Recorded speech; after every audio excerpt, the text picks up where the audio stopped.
Hello everyone, my name is Anne Marie Bayer.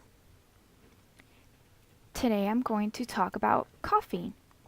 Now I know that most of you drink coffee every morning, but do you ever think about where it comes from? The first documentation of coffee was in literature in around 900 AD. An Arab physician had documented an instance that happened with a herd of animals. This herd of animals was eating this red flower plant, and they were acting very agitated.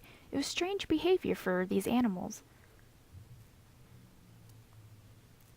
And they were feeling the effects of the caffeine because the plant that they were eating was actually a coffee plant, and that's how it was able to be developed into a beverage.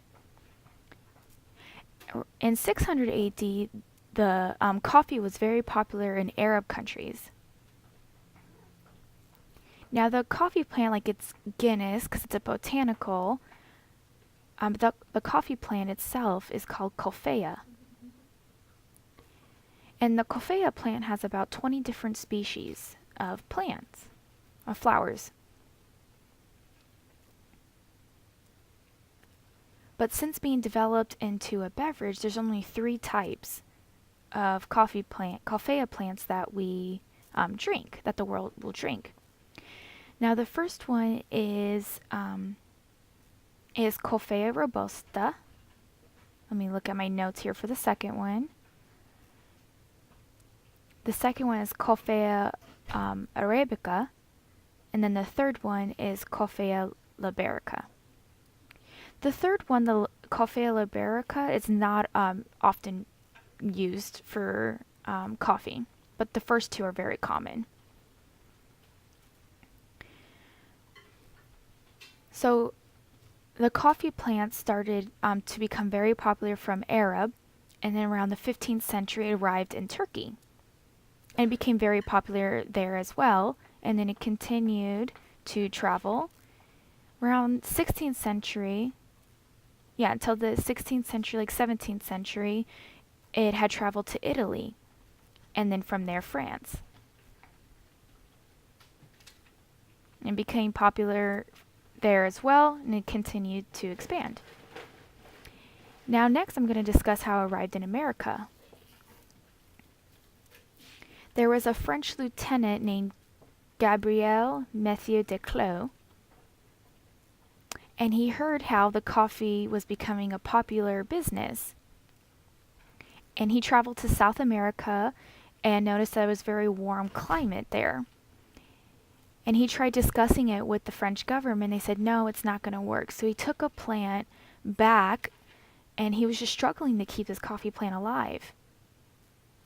But we went back to South America. It just thrived, the coffee plant.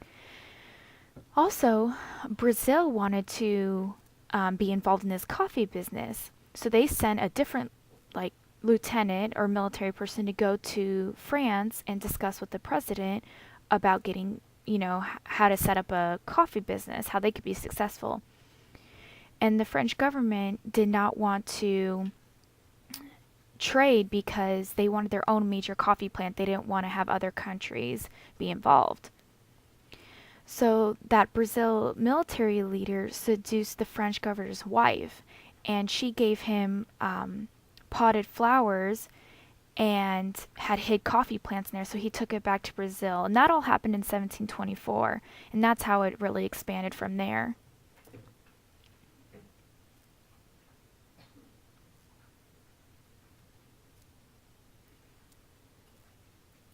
Now, some countries where coffee is grown is Africa and the South Americas. And for coffee to grow and be successful, to grow properly, it needs to have warm climates, wet climates.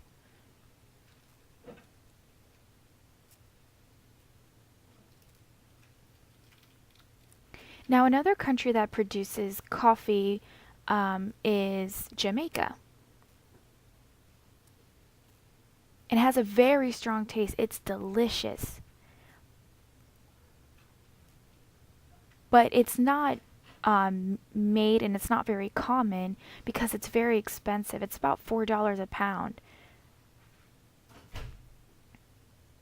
where usually for a pound of coffee it could range from $4 to like $16 a pound.